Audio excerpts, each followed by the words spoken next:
All right, so hi, Krish. Yeah. Hi. How are you? I'm good. How are you doing? Amazing. So yeah, let's get right into it. So the topic for today, which we're discussing, is existentialism. Mm-hmm. So as I told you, I am a computer science major. I have absolutely no background for this, other than a couple of videos that I watched recently. Mm-hmm. So basically this is completely going to be a learning experience for me. And yeah, that's what the plan is for today. How does that sound? Yeah, sounds good. My background with existentialism is also somewhat limited. So I'm an economics major, but several years ago I took a course with shout out here, I guess, Dr. Shinli Wang at Juniata College in Pennsylvania, all about existentialism. So I've gone back to a couple of those texts and done some brushing up. Existentialism is a huge chunk of philosophy, and someone could easily do an entire PhD dissertation on it and not even scratch the surface. But for today, I'll try to give you a quick overview and then we can get into some of the more juicy elements of it. Yeah, so let's do it then. So do you want to start us out by giving a pitch for what existentialism is in a nutshell? Sure. Um, so, existentialism is a really broad umbrella term, actually, that encompasses many different philosophers and many different viewpoints. But the essence of existentialism is the idea that, in contrast to, let's say, most mainstream philosophy up to the 19th century, where there was a belief that there's sort of, an external morality, there's a purpose in life that is given by God, that people, from the time they're born, have some sort of essence that makes them human and that their life is imbued with purpose. Existentialism flips that on its head and it says, no, unlike essentialism, which is the view that essence precedes existence, existentialism says existence precedes essence.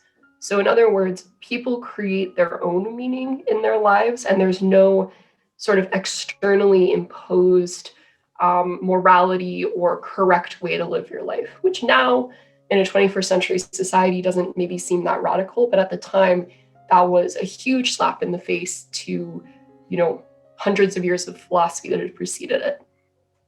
Right. Yeah. So you mentioned essentialism.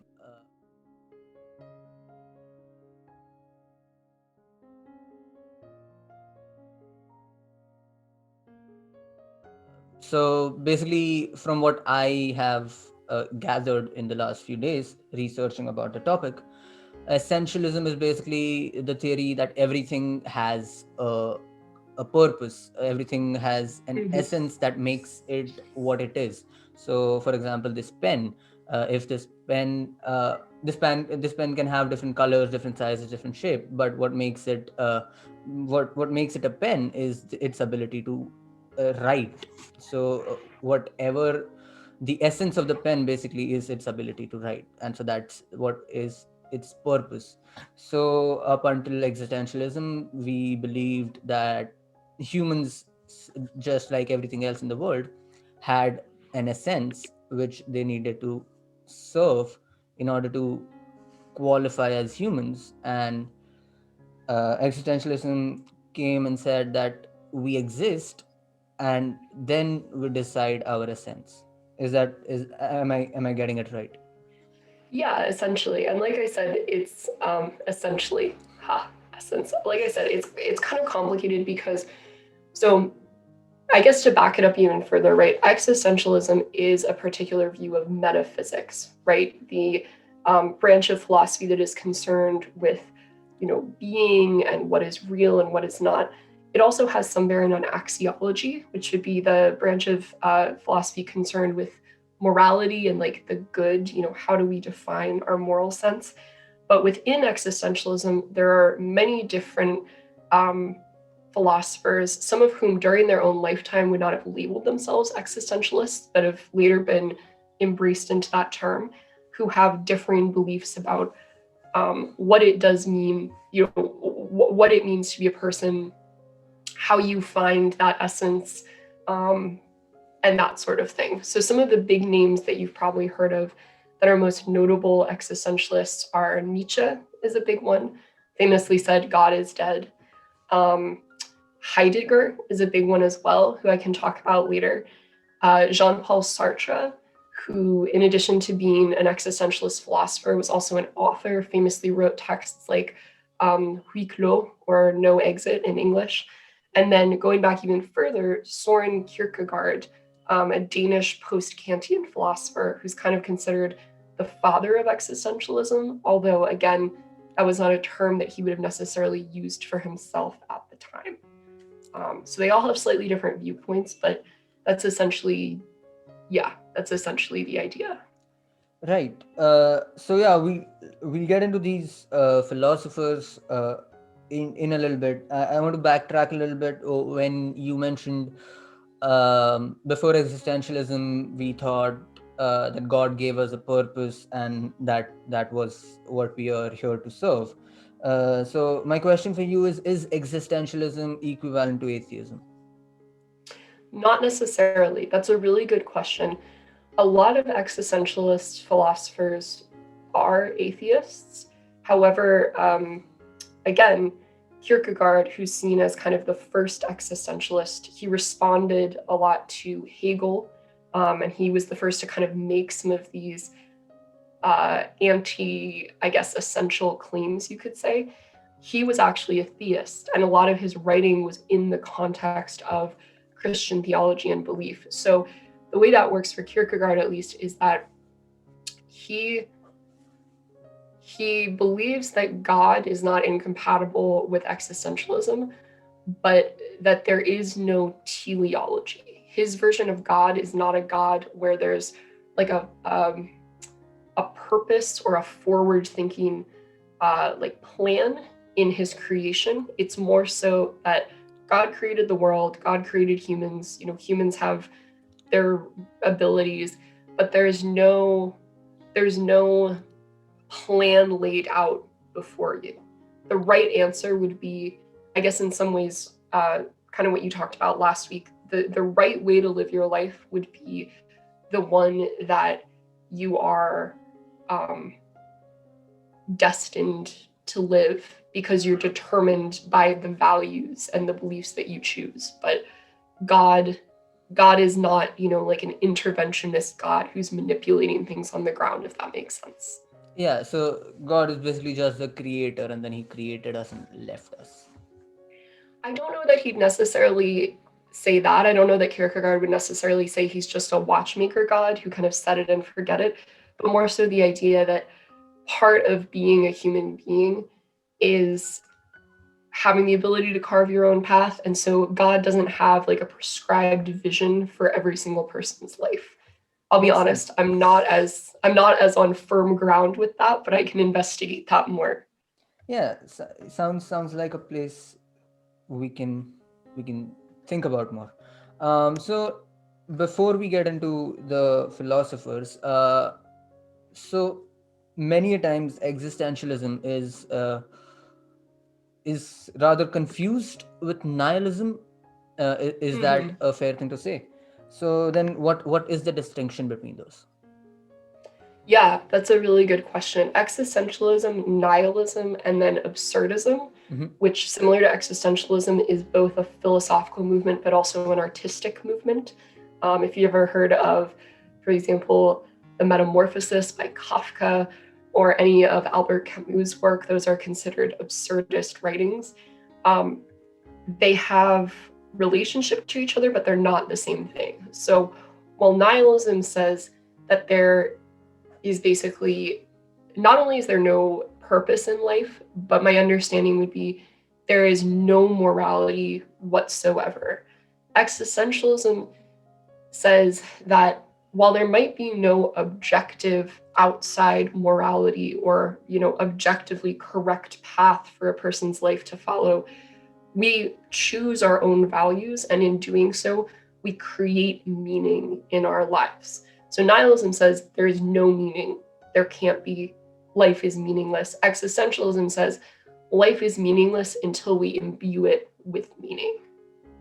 So existentialism basically says, I would like to be a little bit, so let me put it like this. So existentialism basically says that nihilism is true, but I'm trying to make you feel good about it, or is that a misrepresentation of it? I guess if you as a nihilist wanted to bash on existentialism, you could say that's what it is, that it's just more palatable nihilism. But no, I would argue they are different things. And in fact, Nietzsche, who is well known as an existentialist author, he also explored nihilism in a lot of his works. But no, I think where nihilists and existentialists differ is nihilism, and I'm just looking this up briefly, right? Nihilism comes from the Latin word for nothing, right? So the idea that not only is there no morality in life, but nothing gives life meaning. Nothing really out there is real, so to speak. Mhm. Whereas existentialism says there is no, I suppose you could say, there is no externally determined morality. And in many ways, life is absurd, right? There's no rhyme or reason to it. Like Kierkegaard gives the example of inviting a guy to a dinner party. And the person says, sure, I'll be there Friday night, whatever. And then on the way to the dinner party, he's walking down the street and a tile flakes off of a roof and it hits him on the head and it kills him. And he doesn't make it to the dinner party. So that's the view, is like life is absurd. You know, death could happen at any time. That's another big part of existentialism, is acknowledging death.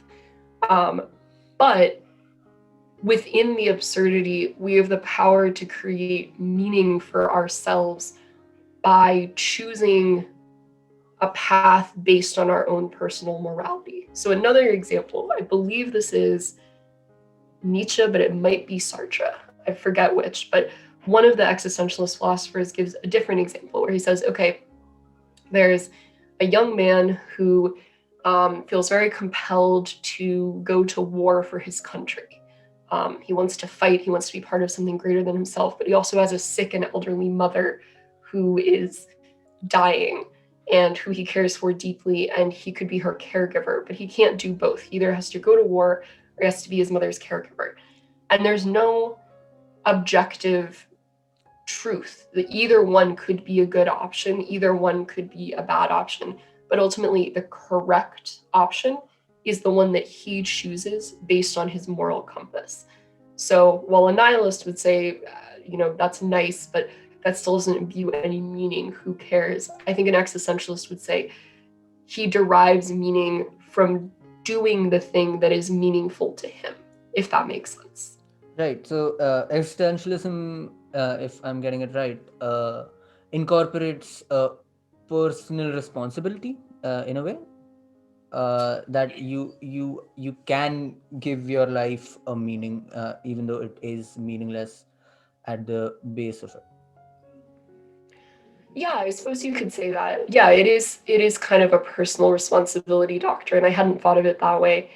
Um, and again, you could even go a layer out and say, well, if your code of morality is such that you think personal responsibility is what is important, arguably your code of morality could be that you think like following the crowd is the most important, or utilitarian reasoning is the most important. Mhm. But yeah, fundamentally, I'd say that that's correct. Right. Yeah. So one more thing that I heard was, so it I have no idea, and it's very difficult for me to pronounce the names of these people, these philosophers, and so I'll not even try. But something that I heard was one of these philosophers being like, if you follow the rules that society has set upon you, or maybe you live your life thinking that God has given you a purpose, you're living in bad faith. Uh, Yes. so what is that all about? Yeah, so I believe here, sorry, you heard my little no return computer ping. Yes. I believe that was Nietzsche. Let me Mhm. just confirm that. Yeah, we don't need Oh, to I be think that was factually actually. accurate. Huh? We don't need to be factually accurate. It's okay. Oh, okay. Well, I want to make sure we are. Yeah. Either Nietzsche or Sartre, but actually, there's a text I've been using that has a really good explanation of this, of what it means to be in bad faith. Uh-huh. So, this is looking at philosophy, the unbearable heaviness of being by Donald Palmer. And he says, so to summarize this idea that you mentioned, most people create worlds in bad faith. That is, rather than facing up to their responsibility and freedom, people flee from them by denying them or by blaming them on others, on fate, or on the establishment. But there can be no blaming in good faith. We cannot blame our upbringing, our parents, or the hard times because we alone determine the meaning that these things have for us. So, bad faith is, as you said, basically believing that there's some sort of outside force that is responsible for the way your life has gone and reacting emotionally and being angry. Whereas a lot of existentialism is not saying that you can necessarily control your own destiny, right? Things happen to us all the time that we wish didn't happen. But in the words of, I believe, Nietzsche, who said, amor fati, embrace your faith, or your fate rather, that a lot of existentialism about how you interpret events that happen to you, right? How do you emotionally deal with those things and perceive them in your world? And so to be in bad faith is to be outwardly blaming, but to be in good faith is to actually critically reflect on your own morality, your own views of life, what that means for you. Right. Yeah. So, would I be right in saying that if you give up agency, you're living in bad faith? Yes, I suppose so. I suppose if you give up agency in the sense that you believe that there is like one moral path that has been that you're destined for, right? That God or some other entity has has created for you. Again, this idea, right, that essence precedes existence. That would be essentialism. So we're rejecting that. We're saying no, you are basically tabula rasa. You're born, you exist. And then you can layer on meaning to your existence, but only by doing things do you develop your essence. You're not imbued with anything inherent just from existing. The things that make you you are because of the way that you engage with the world. That is, yeah, that is really a really interesting topic. I wish I had taken that course. So when we talk about existentialism and morality, what role does morality play, and how does it? Because if you say that the purpose you give to the meaning you give to life is the real true meaning, um, you can give your life any kind of meaning which would traditionally be considered immoral. So does that not leave room for people who do awful things and just say that this is the meaning that I have given to my life? Yeah, so this is a complex question. And I think certainly within existentialism, there is the possibility that someone is what we would perceive through our moral structure as just a bad actor, that they're like murdering people is my favorite thing to do, and that's what gives my life meaning. But existentialists did offer ways of kind of evaluating whether actions merit taking, even if they're not based on our understandings of morality. So I believe it was, I'm trying to look up the term, but Nietzsche had this idea, I believe it was called infinite return. Um, Basically, the idea was that your actions should be evaluated on the basis of assuming that there's like a time loop in the universe where there's assuming that there's like infinite time, right? It's inevitable that at some point, because time goes on for infinity, that all of the particles and actions and everything will realign in such a way that your actions that you do today will actually be repeated exactly. It's the monkey typing on a typewriter theory, right? If you let them do it forever, eventually, just by happenstance, they're going to produce Shakespeare. So, with that idea that there's like infinity, there's a possibility of infinite return, that your actions might be re-looped in the future. This is a very simplistic way of putting it, and I'm sure my philosophy professor would be like rolling over mad that I'm saying this way. But I believe Nietzsche's view was that when choosing your actions and the way that you move through the world, you should do them so that if they were to be infinitely repeated, if you were to have to live your whole life again exactly as you lived it, you would not have regret. And so a lot of times that just meant for him like doing the bold thing. I think he had a metaphor about like being a seafaring person and going out on the ship. Basically, like, don't be timid and rest on your laurels, like go out and do things because you'll probably regret not doing them.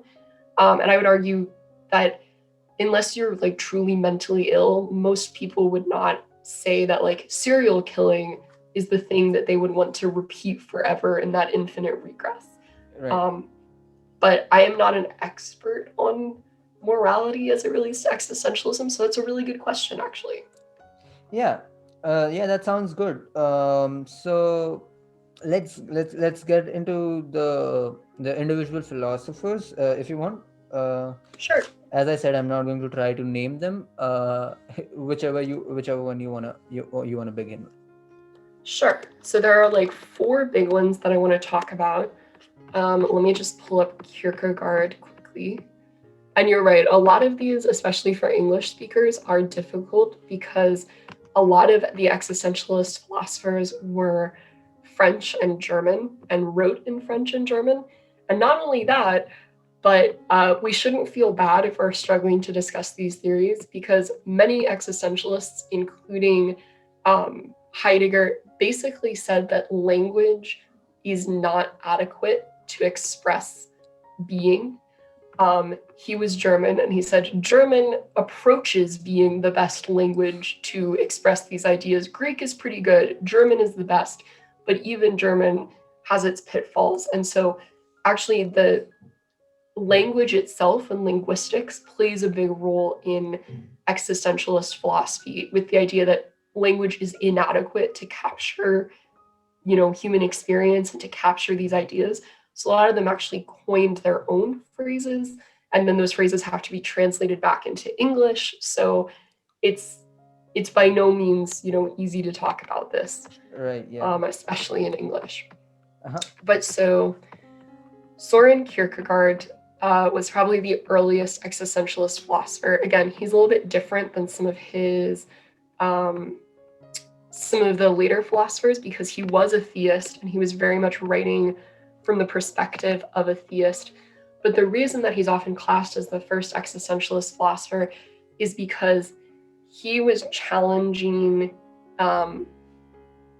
Hegel, who basically was trying to himself correct Aristotelian logic. And Kierkegaard was like, no, Hegel is wrong. He didn't believe basically in this Hegelian idea of the dialectic, I think is what was going on. Yeah. So if you've heard of like the Hegelian dialectic, it's the idea basically that everything has sort of an opposite. And for whatever reason, Kierkegaard was like, I'm not going with that. That's not happening. But the reason he became important for existentialism was more so because of his idea of his difference in Hegel over the idea of God. So I'm just going to like quote from the book briefly. So this is again Donald Palmer's book. It says, recall that Hegel's God had found himself incapable of thinking pure existence, or this term he uses, pure being. Kierkegaard pushed this limitation to the fore, claiming not just that pure existence is impossible to think, but that any existence is unthinkable, because in Kierkegaard's Platonic theory of meaning, thought is always a form of abstraction. Words are signifiers that denote concepts, and concepts are general categories. So he's basically saying what we talked about there, that like language distances you from the actual essence of being, and Kierkegaard really wanted to get into like the meaty essence of being. Like, I don't just want to like talk about what it means to be. I want to actually get at what does it mean to be and to exist in the world. So Kierkegaard, for that reason, is kind of like the father of existentialism. But he was early. He was in the 1800s. And then most other existentialist philosophers really came about in the early 20th century, which, if you think about what was going on in terms of world history, kind of makes sense. You had World War I and World War II, immense carnage, the horrors of the Holocaust, the view of an absurd world that doesn't really have an inherent meaning in it was much more compelling, since all these atrocities were happening, and people responded to that with philosophy. But so there was Kierkegaard. The next big kind of post-Kantian existentialist philosopher was Nietzsche, who, again, most people know the quote from Nietzsche, "God is dead." To be clear, Nietzsche didn't mean that he personally thought that God didn't exist. What he meant was that the Enlightenment and Enlightenment values, and basically like scientific thinking, had made the idea of God sort of untenable in a modern society. But he also had some pretty important existentialist ideas. And I might need a minute to just like get my thoughts together on those. But then the big ones. Sorry, go on. But then I was going to say the big ones that kind of have the most contemporary hold on what we think of as existentialism are Sartre, who again was both famously an author, Simone de Beauvoir's lover, wrote a lot of existentialist and absurdist texts. And one of his big ideas was that we are actually, what is difficult about existence is actually that we have so much freedom. And that's a big part of existentialism again, right? The idea that you have the freedom to choose, you have the freedom to determine your own path. And again, contextualizing this in the wake of World War II, where you've seen, these massive atrocities that humans have perpetuated, you can see how that's a very scary concept, that what's frightening is not our lack of options, it's that our options are wide open and that humans have very much freedom. And then the big one is Hegel, Heidegger. Again, there are a lot of like German guys with very similar names. And Heidegger is actually quite controversial for a number of reasons. Personally, he was not a great guy. He continued to teach and basically continued his career during the Nazis' rise to power. And there's a good amount of evidence that he was, at the very least, sympathetic to the Nazi cause, if not like actively, in favor of it, as a lot of people who remained in Germany at that time were. So as a result, some of his theories have been maligned because of his own personal foibles. Again, he was not a great person, but a lot of his theories of existentialism and beliefs about existentialism are still very important. And if you can divorce those from his, unfortunately, abhorrent and racist views, he's still a huge player in existentialism. And Heidegger introduced the concept of Dasein, which is his German term for being, basically, and or being in the world. Because again, everything in existentialism is filtered through the lens of how you interact with your environment and the context you're in. And so that was a big deal, is that unlike his mentor, Husserl, who was much more concerned with what you talked about in the beginning, like what is the essence of things? Like what makes a coffee cup, or what makes a knife a knife. Heidegger didn't think that was very interesting. He wanted to think more about what makes people people, what makes people as beings, as these complex beings that he called Dasein, different from, say, animals, and how does our social role impact the way that we perceive and interact with the world. So, for example, if I am a carpenter and you are a painter, we both look at the same tree, but we perceive its utility and its purpose in relation to us extremely differently. I see, its potential as wood and carpentry material, whereas you see it as something that can be reflected in art. So Heidegger is kind of the one that I'm most interested in, but again, those are kind of the big existentialists. Amazing. That was really helpful and informative for me. So that sets a good ground for me to now getting into. So now I would want to get into your personal views about the concept. But before we get into that, I was wondering. I realized that many of these philosophers that you talked about, as you said, the one of the main causes of the existential theory being so popular in that era was the world wars, right? And Mhm. so when you see so much violence, destruction around you, you start to think about the meaning of life, what is the purpose, and all of that.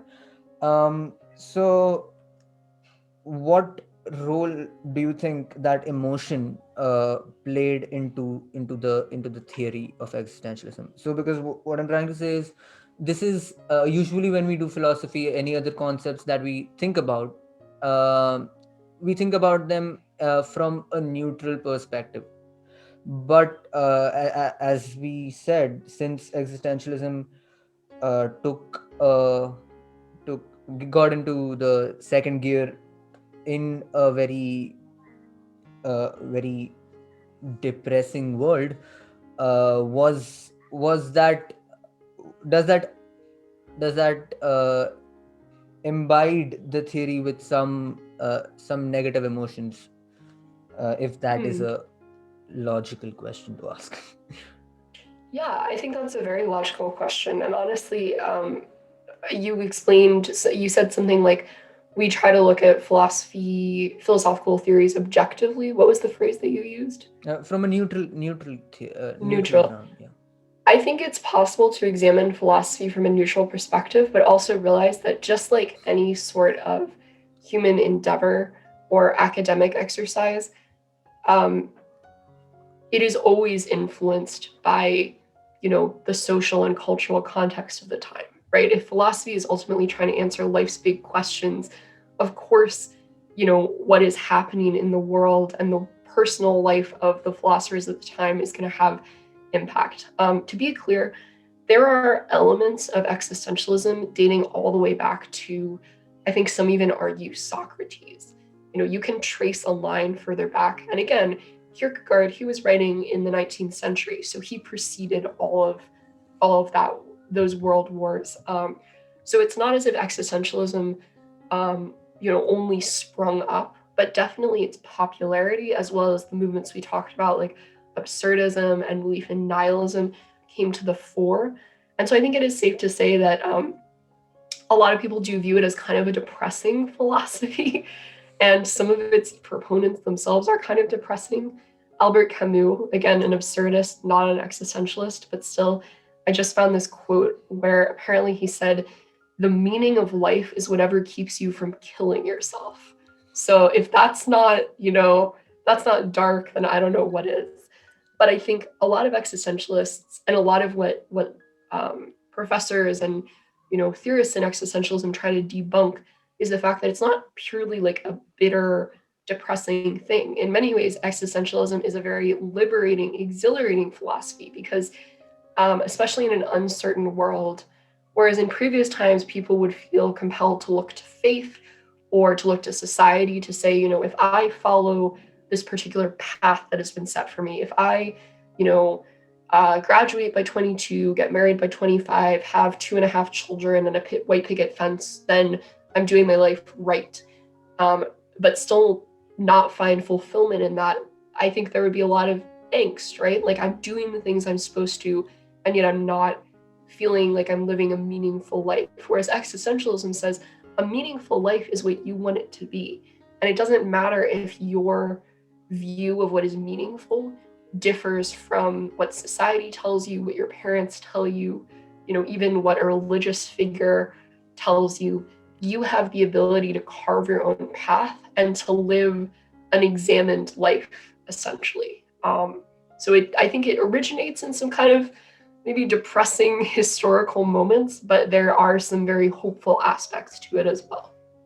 Right. Yeah. So we did talk about freedom, the abundance of freedom, and how that can be daunting to some people, while Mm-hmm. while that can be exciting and hopeful for others.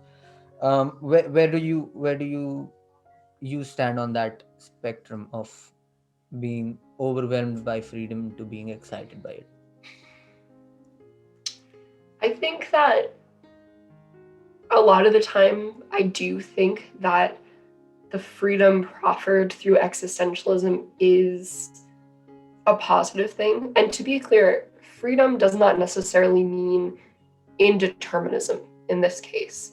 I don't know that existentialist philosophers would have specifically addressed determinism, but again, based on a lot of their examples in their writings, it seems clear that determinism is compatible with existentialism, right? You can be free in the sense that you're, a being of your own creation and influencing your own morality, but ultimately, if your morality is determining you to take a path over another, then you can be determined. So I think overall it is a positive thing, and I think it can be very exhilarating, but it also comes with a great responsibility because a lot of these existentialist philosophers are kind of demeaning to most people. I mean, they really do say like most people are living an unexamined life. Like they're kind of going blindly like sheep along with whatever society tells them to, or they're subscribing to, religion or outside morality as sort of a shortcut to having to think for themselves. And I think that's something that we all do at times. And so it's very hard to be in charge of yourself and, you know, create your own essence, I guess. Maybe Right. that's kind of a mealy mouthed answer. Like it's neither black nor white, it's gray. Uh-huh. But that's what I think. But isn't aren't most things like that? I mean, we usually tend to call stuff right or wrong, but 99% of the things are somewhere in the middle, and so that Mm-hmm. is a good answer to that. Yeah, and so when we Honestly, talk I would just about, like to sorry, yeah, go add on. to, I think my answer is also colored by the fact that I do not, that basically by modern standards, I would be considered an atheist. I don't subscribe to my idea of, necessarily a God. Whereas what I found interesting is in the class I took, this existentialism course I took, there were some very practicing Christian students in it as well. And so I think probably your view of existentialism, again, even though existentialism is not incompatible with religion, I think that maybe they would have some more interesting responses. Whereas I'm like, oh yeah, I accept it. It seems like, you know, they got it right. Makes sense. Sorry to interrupt. On to your next question. No, that's okay. Yeah, so I want to stick with the concept of freedom. So yeah, as you said, when we talk about freedom here, we mean it's a play on semantics. We mean something different by freedom when we talk it in the context of existentialism than we do when we talk about free will and stuff like that. And so yeah, me being a hardcore determinist, I do not have any problem with this freedom, uh, the freedom that existentialism gives us, because it, as you said, is compatible with determinism. And yeah, so then I would like to move on to the big question, sort of, what is the meaning of life. And I mean, we did talk about what the philosophers have, what their perspective is, what the theory says. But I wanted to know personally, what do you subscribe to? What is the meaning of life? Hmm.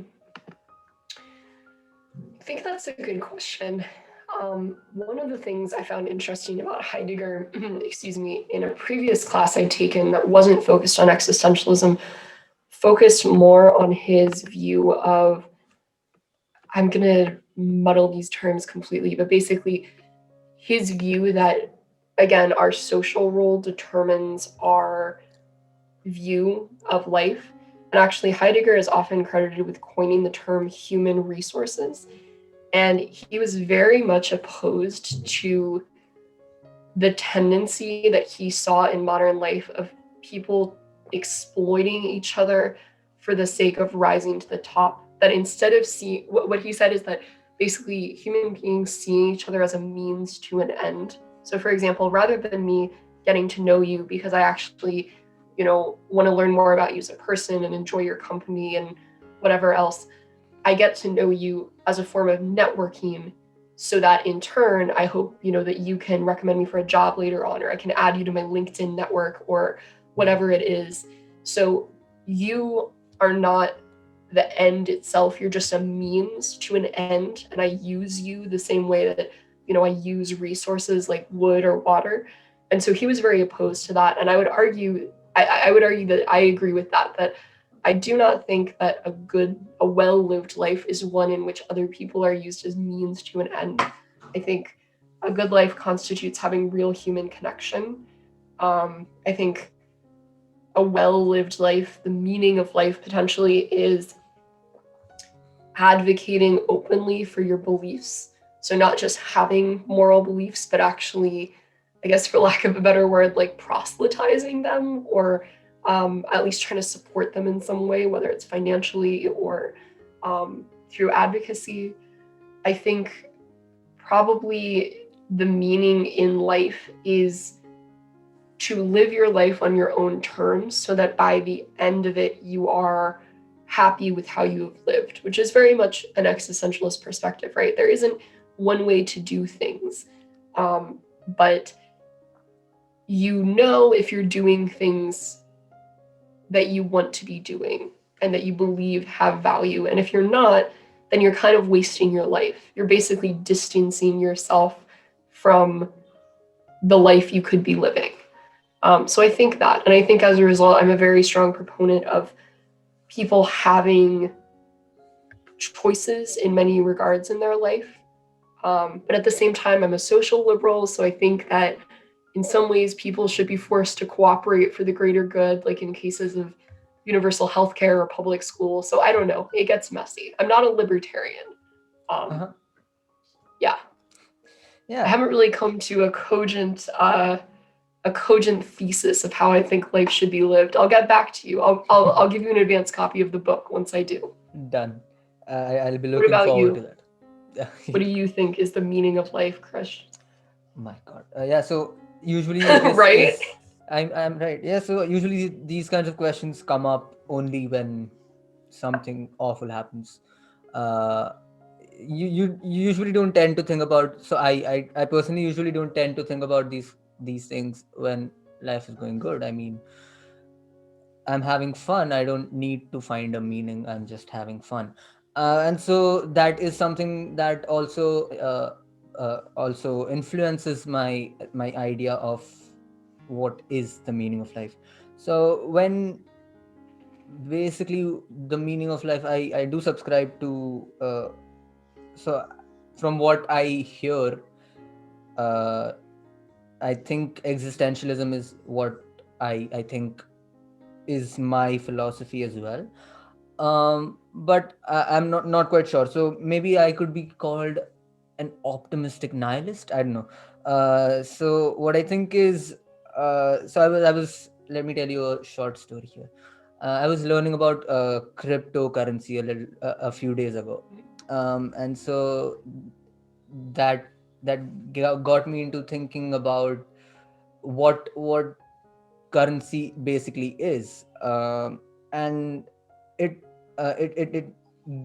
it gave me a thought, which was like, it is, I mean, the currency that we use is something that we've created out of nowhere. I mean, there used to be barter system, and now there's coins and dollar bills and notes and stuff like that. And that stuff like that is what makes me think is that the entire human civilization is just a game that we've created. I mean, just like a soccer game.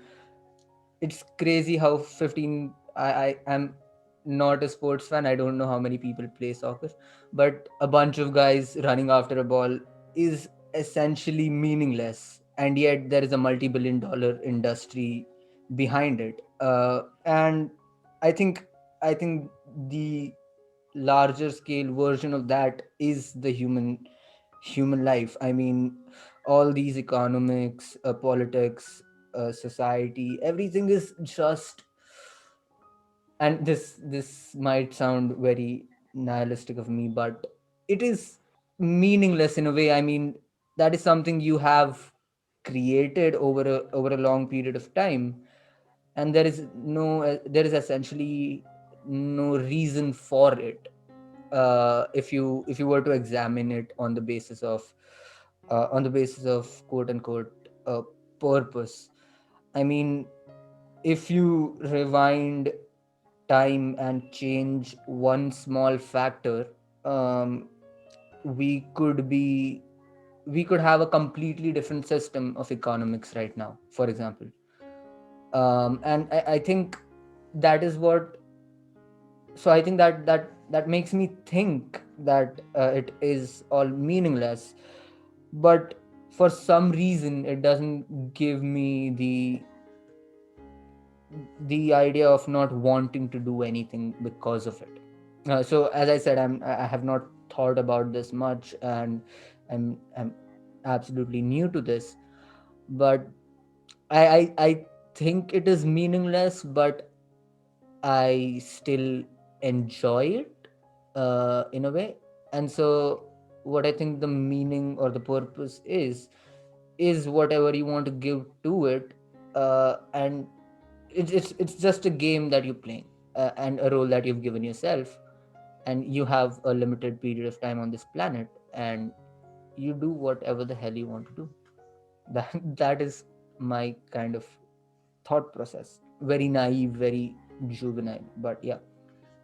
To be clear, when you say that things like money are meaningless, do you mean you personally don't find them to be meaningful, like to enrich your life, or do you mean because they're a social construct that we've all agreed on that ultimately they're meaningless No, without so the social construct? right, yeah. So basically, what I mean is, a bunch of people decided that this is how things will work at a certain point, and from then on, that became the norm, and everything is now based on that. And our lives are completely based on something that was decided by a few people uh, many years ago, and that kind of sounds really weird to me at times. Does that make sense? Yeah, I do understand. I would argue, though, that just because something is a social construct that we agree upon doesn't mean it's meaningless. In fact, I think you would really like Heidegger because he kind of touches on these issues. He has this idea of um, what does he call it? Objects that are present at hand and objects that are ready to hand, which he says that basically, again, there's a lot of discussion of like, how do we interact with our environment? What is the actual essence of things? I know an example an old philosophy professor of mine gave is that, when you're on your phone, you very rarely are aware of the phone itself, the frame, right? Like this plastic, this case, whatever, because it's serving a different function for you, right? When it's on, you're able to look at the internet and you're able to text people and it's doing all these things. And so you're not even really seeing the frame of it because you're immersed in the thing itself. And then as soon as your phone dies, suddenly all that ability and meaning goes away, and you're stuck with what is essentially just like a lump of plastic and metal, and that comes into stark relief. So I don't know if that's completely relevant to what you were talking about, but I think Heidegger does have some things to say about that idea of what is a social construct, how does our social standing force us to attribute meaning or attribute worth to something, and why do we do that?